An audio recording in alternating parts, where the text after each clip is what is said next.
Okay, so there's been a lot of stuff on the interwebs about like how Common Core is evil and wrong and horrible.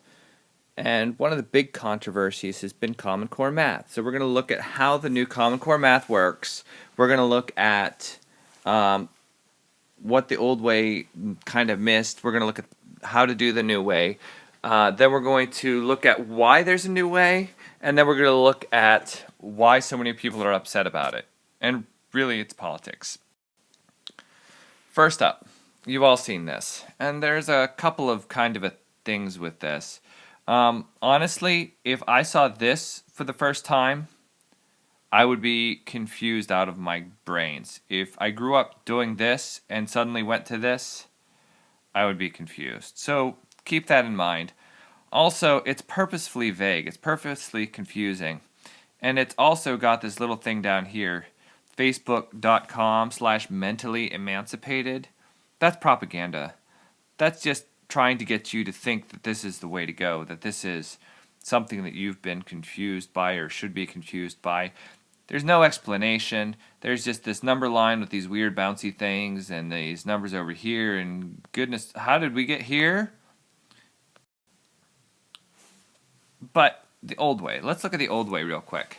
So, okay, 243 minus 87. All right, now I know I need to put a 1 here, so that's 4, and then do that again. Jeez. Every time I do this, I always have the same thing. I want to say it's 4 because there's, but no, it's a 6. It's a 6, yes. So then it's 2. No, because I know it's got to be because the thing with the 1. So 164. Is that right? No, because 13 is 6. Right? 166? No, yeah, so 13 minus 7 is 6. Okay, good. Yes, I know this. So 166. Yes, that's not the answer. Okay, great. So, you can see, oh, because I forgot to carry a 1. Okay, so that should have been, okay. There we go. That's what it was. So 156. There we go. I finally got the right answer. Now, if this were a testing situation, and I didn't already know that the answer was 156, I probably would have got that wrong. Now, those of you who don't know me very well might have think that I was acting there a little bit, and I kind of was, but honestly, that's the answer I came up with the first time I tried to do this question, the quote-unquote old-fashioned way. Lots of scribbling out wrong numbers, lots of arrows and circling the wrong answer, and scribbling it out and scribbling out something else, and finally coming up with the right answer. Now, if this were a testing situation, you might have a teacher who says, all right, now add it back up and get 87 plus 156, and I'm going to have all of the same problems there trying to get to the right answer again. So, let's look at it the new way. So, we have 243 minus 87. Really, what we want to know is what's the difference between 243 and 87. So we start off here at 87. Now I know that 87 plus 3 gets me to 90. Right? So 90.